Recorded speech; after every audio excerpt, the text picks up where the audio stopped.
नमस्कार दोस्तों, आप देख रहे हैं वन इंडिया और मैं हूं आपके साथ आपका दोस्त प्रशांत और मेरे साथ मेरे सहयोगी प्रशांत शर्मा भी जुड़ चुके हैं। लेकिन अब की सबसे बड़ी जो अपडेट है वो आपको देने के लिए आपके साथ जुड़ चुके हैं बजरंग पूनिया। जी हां, बजरंग पूनिया ने ओलंपिक में देश को ब्रॉन्ज मेडल जिता दिया है। जी हां, कजाकिस्तान के पहलवान को उन्होंने एक तरफा मुकाबले में साफ तौर पर कहा जा सकता है पूरी तरीके से बजरंग पूनिया का दबदबा रहा। 8-0 से एक अंक भी कजाकिस्तानी पहलवान हासिल नहीं कर पाया और पूरे मैच के दौरान पहले राउंड और उसके बाद दूसरे राउंड दोनों ही अगर बात करें तो शुरुआती 3 मिनट और उसके बाद के 3 मिनट में बहुत ज्यादा दबदबा जो है बजरंग पूनिया का साफ तौर पर नजर आया देखने को। और आखिरी दिन एक तरीके से जो उम्मीद थी, जो सबसे बड़ी उम्मीद थी भारत की, Bajrang Punia top medal contenders में से थे और खाली हाथ नहीं लौटे हैं।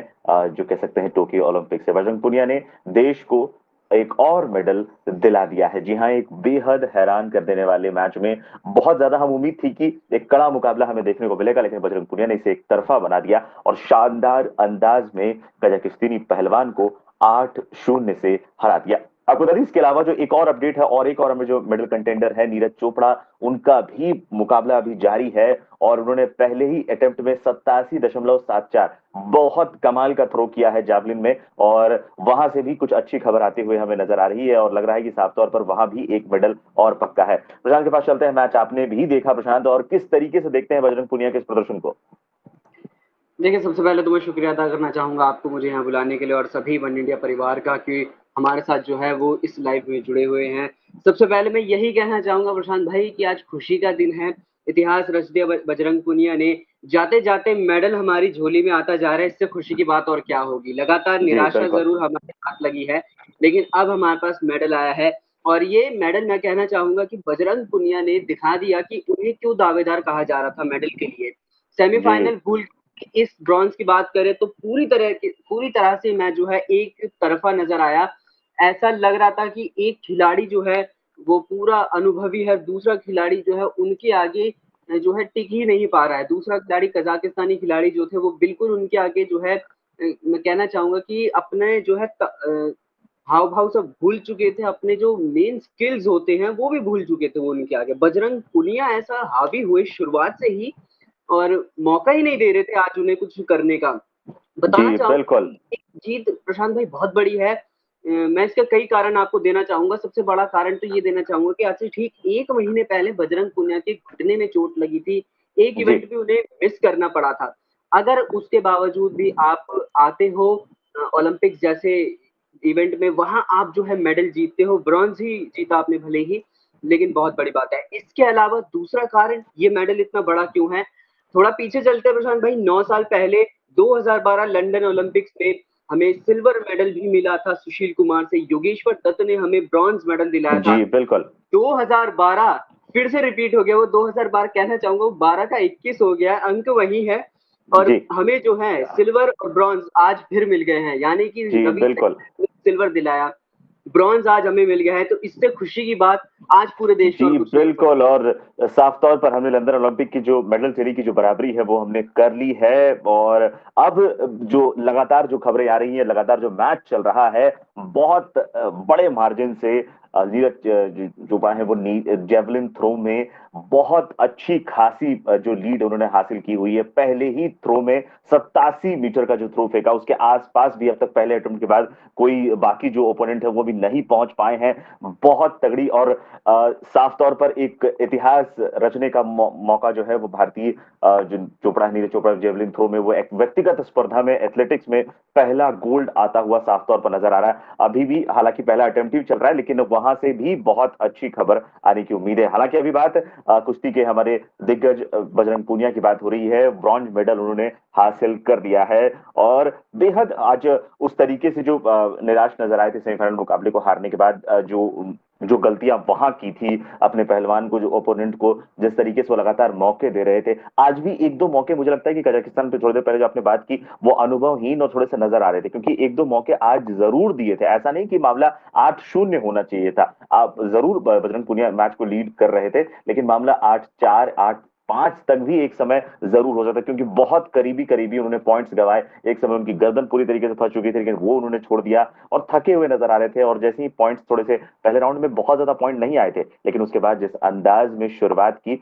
और उसके बाद कहीं कोई मौका था ही नहीं कजाकिस्तानी जो पहलवान है उनके लिए। और बजरंग पुनिया ने 65 किलोग्राम भार वर्ग में कजाकिस्तान के पहलवान है नियाज बेकोव दौलत को हराकर भारत को कांस्य पदक दिला दिया है। ये 65 किलोग्राम फ्री स्टाइल मुकाबले में भारत को कांस्य पदक आया है। और बहुत निगाहें अब आज आपको बता दें कि आज जो मुकाबला चल रहा है जेवलिन थ्रो का, उसमें पाकिस्तान के अरशद नदीम भी चुनौती पेश कर रहे हैं। पाकिस्तान की तरफ से एकमात्र उम्मीद जो वहां पर है, अगर क्वालिफाइंग राउंड में बात करें तो उन्होंने तीसरे स्थान पर रखा था खुद को, और पहले स्थान पर भारत के नीरज चोपड़ा थे। तो अब नीरज चोपड़ा ने शानदार शुरुआत कर दी है। अब उम्मीद वहां से बहुत ज्यादा जग गई है कि वहां से हमें कोई एक शानदार कांस्य तो नहीं, हम गोल्ड और सिल्वर की अब बात वहां कर रहे हैं, क्योंकि बेहद शानदार मुकाबला और बेहद शानदार शुरुआत कर दी है नीरज चोपड़ा ने।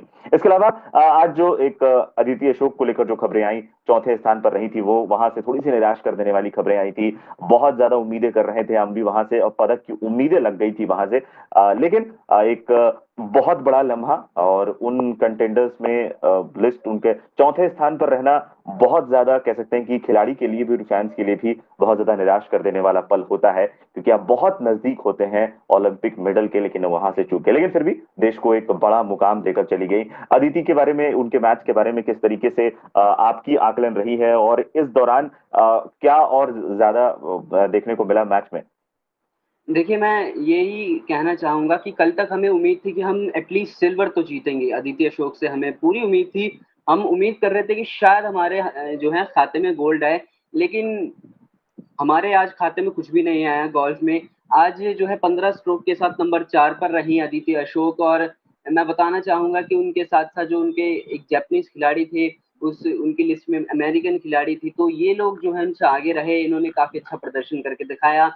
और मुझे लगता है कि भारत जैसे देश में अगर आप गोल्फ में जो है ओलंपिक्स में जा रहे हैं, उसके बाद आप टॉप 4 में भी फिनिश करते हैं, तो मुझे लगता है कि ये बहुत अच्छा स्टार्ट मैं कहूँगा, क्योंकि भारत में अगर देखा जाए गोल्फ को उतना नहीं खेला जाता है, बहुत ही ज़्यादा कम मात्रा में, अगर मैं कहना चाहूँगा तो बहुत कम मात्रा में गोल्फ खेला जाता है। उसके बाद भी अदिति ने फाइनल में जगह बनाई, ये बहुत बड़ी बात है। आज हालाँकि ये कहा जा रहा था अगर बारिश हो जाती, शायद हमें बारिश की आज उम्मीद करनी चाहिए थी। हालाँकि बारिश हुई भी, थोड़ा लेट मैच स्टार्ट हुआ था, लेकिन मुझे ये कहना है कि आज अगर बारिश होती तो हम सिल्वर जीत सकते थे, और वो क्यों जीत सकते थे, क्योंकि राउंड 3 पे अदिति दूसरे नंबर पे थी। अगर बारिश होती, अदिति का मैच ना होता, तो हमारे पास हमारे लिए पहला सिल्वर मेडल आता गोल्फ में।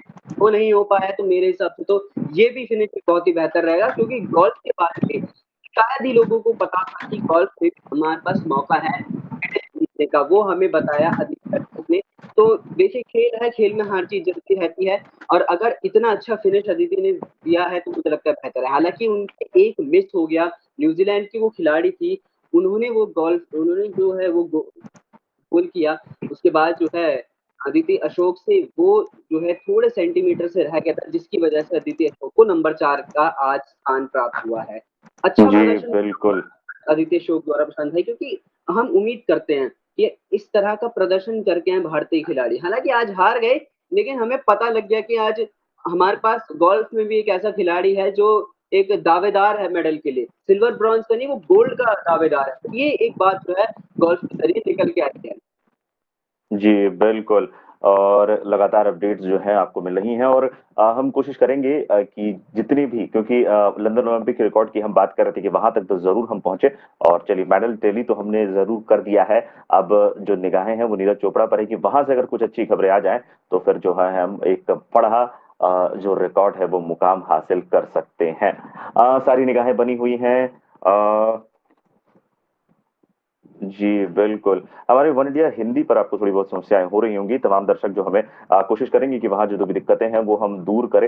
हालांकि उम्मीद हम बनाकर रखे हैं कि नीरज चोपड़ा से भी कुछ अच्छी खबरें वहां से आती हैं, और उसके बाद जैसे ही वहां से कोई तगड़ी अच्छी खबर आती है, जीत की खबर आती है, तो फिर आपके साथ जुड़ेंगे। इसके अलावा क्रिकेट पर भी हमारी निगाहें जो है चल रहा है वो लगातार बनी हुई है। आपको बता दें, जो इंग्लैंड की जो दूसरी पारी जो चल रही है, 27 ओवर के खेल के बाद 80 रन उन्होंने बनाए हैं 2 विकेट के नुकसान पर। तो ये सिचुएशन अभी कुछ इस तरीके की बनी हुई है और लगातार अपडेट्स जो है हम आप तक पहुंचा रहे हैं।